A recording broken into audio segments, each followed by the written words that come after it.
Hello everybody, welcome back to my Daily Dose with Tim. Today is Season 1, Episode 42, and as promised, this is probably one of the most exciting things that I keep sharing with people, especially when it comes to the lease option strategy. And to those naysayers that you've ever come across when it comes to this strategy, I hope that this is also going to help shed some light in terms of why this is such a popular strategy. So, I'm I was looking to be a little creative with this, so I call the lease options 1, 2, 3, 4 to financial freedom or financial independence, depending on how you want to look at this. And it's very, very straightforward in the sense that 1, 2, 3, 4 basically means that how about just one strategy? Because I know a lot of the times we keep on talking about different strategies, and what I've really found really over the last few years, including myself when I was a student learning about this kind of stuff, is the fact that every strategy is like a new shiny object. I remember going to lease option thinking, this is an amazing strategy. I remember going to distressed properties. This is also amazing. Flips and burrs and multifamilies and income properties and commercial units. Every single class was awesome and too awesome in the sense that, oh my God, I want to do a little bit of everything, which in the beginning is not a great thing. So we keep on talking about focus, focus, focus, and focus stands for follow one course until successful. And so I just really want to share with you what actually solidified this as my first choice of strategy to execute. And one strategy by that definition, and then two different ways you can do this. And actually most people will have to do it in two different ways, and I'll share with you in a little bit why that is. And 3 years and only 4 deals a year. So the idea really is the fact that you're able to do this part-time, because one of the biggest questions that I keep on getting asked about is how much time do I have to devote to studying and learning about this stuff? And my life is already really busy. I got a full-time job that usually requires overtime. I got kids and they're young, so I gotta drive them to different things. Maybe not these days. However, I gotta drive them to soccers and dance lessons and pianos and basketball and gym and all that kind of stuff. And obviously, in addition to all that, you want to have a life as well. So I understand time is a very precious commodity. However, this is what we keep on saying. The idea about learning all of this and how to create financial freedom for yourself is the fact that you actually get to earn your time back. That's ultimately what this is about. Because think about it. When you achieve financial freedom, what that really means is you don't have to show up for a job that just pays the bills, because you got enough income coming in now, passive income coming in from your real estate portfolio that will cover those bills, and it'll free you up the time in order to give you the options and choices that you would like to have in your life to continue to push forward. And the other thing is, the formula that I'm going to show you, the plan really that I'm going to show you, will allow you to be looking at making a total revenue of over $300,000 on an annual basis. So, well, money is money. This is really what I'm focusing on with everybody, because I'll show you how this works. Now, I actually started writing this yesterday. However, I realized that I may have punched in a few numbers wrong, and that's why I actually didn't present this yesterday. However, today is the day. So, first year right here. By definition, 4 deals every single year. Let's just say that we do it in a very controlled, steadfast fashion, in the sense that every 3 months you get a deal closed. Obviously, that'll take some ramp-up time, some marketing ahead of time, some screening time. However, let's just put it this way. Assuming that January of every month you actually put a deal through, that means February 1st, your tenant buyer is actually moving into the property. So what that means is, as you guys already learned from all the deal analysis that we went through last week, you have the initial option consideration. Let's just assume that there's an average of 15,000. So remember last week, I shared a couple of deals with you. The average really across the country that we've seen so far is about anywhere between 10 to 20,000. And one of the deals that I shared with you last week was 30,000 in initial option consideration. That's more than double that. We've also had extreme cases where the tenant buyers are coming in with $100,000, $200,000 as well. Obviously, those will typically go into higher value properties as well. However, the point is, This is a formula that you can duplicate for yourself and tweak, and I'll share with you how as we go through this too. So initial option consideration, $15,000. Cash flow, let's just assume that it's about 1,095. So the two deals that I shared with you last week, the cash flows were all very amazing. However, really the healthy range typically from a rent to own or a lease option standpoint in the Canadian markets these days is anywhere between $700 all the way to about $1,800. Okay, so we take a lower end average, so about $1,100. Let's just say $1,095 right now. So February 1st, they move in. That means they have 11 months of payment to make. So 11 months of cash flow times 1095 will give you 12,045. And then 3 months later, so that will be what? May 1st. May 1st, then initial option consideration, you've collected $15,000, and then you will collect 8 months worth of cash flow for $8,760. And then 3 months later, so let's just say this is what now? August 1st. Initial option consideration is $15,000, and then 5 months worth of cash flow of $5,475. Deal number 4, $15,000 plus 2 months of cash flow at the end there. So November 1st is when they move in. So after the first year, just 4 deals on part-time efforts. As long as you know how to do this, you've created an additional stream of income in the amount of $88,740. I just want you guys to really think about that, because I understand for some of you guys, this is probably more money than you've ever made leading up to this point in your life. However, for some of you, you might be going, oh, I wouldn't get out of bed for that. That's totally fine. This is just 1 year's worth of effort.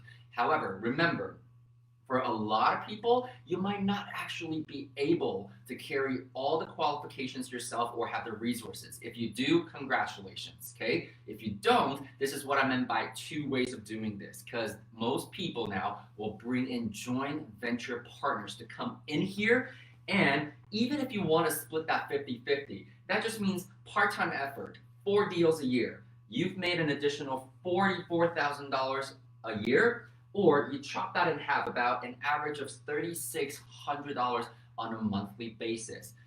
That's not too shabby if you think about it, because I don't know what kind of job you do. I have never, ever heard anybody who can give themselves a raise of $88,000 or $44,000 year after year, for that matter. So this is also part of what we call financial independence. It's that whole ability to actually go out there and create your own income and increase your income.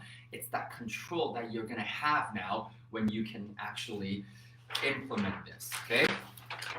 Year number 2, let's not forget that the deals that you did from the first year, they're all still cash flowing. So remember, I said 3-year plan. Every deal is a 3-year deal. So deal 1, 2, 3, 4, you're getting the cash flow. So sorry about the calculator mistake, and I had to go back and correct it. So really, that means 1095 times 12 months.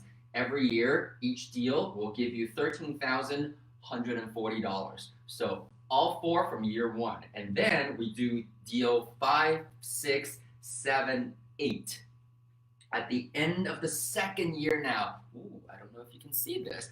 At the end of the 2nd year now, you've created and increased your revenue that year by $141,300.